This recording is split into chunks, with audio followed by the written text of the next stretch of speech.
Tak diketahui bagaimana hubungan Ayu Ting Ting dan desainer kondang Ivan Gunawan yang sebenarnya.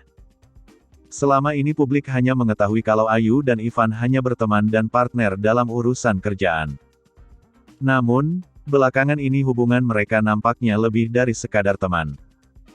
Seperti yang terlihat pada unggahan di Instagram Story @ayutingting92 pada Rabu, tanggal 17 November tahun 2021, Ayu Ting Ting kini sudah berani membagikan tangkapan layar isi chatnya dengan Ivan Gunawan. Dalam unggahan tersebut, Ayu Ting Ting tidak menunjukkan hal apa yang sedang mereka bicarakan. Namun terlihat bahwa Ayu Ting Ting dan Ivan Gunawan tak sungkan saling menuliskan kata cinta satu sama lain. "Oke sayang cinta. Love you," tulis Ayu Ting Ting. "Love you more. Have fun ya," balas Ivan Gunawan. Dalam unggahan itu juga diketahui bahwa Ayu Ting Ting memberi nama kontak Ivan Gunawan dengan sebutan Igun. Ayu Ting Ting juga menambahkan emotikon hati berwarna ungu di samping nama Igun.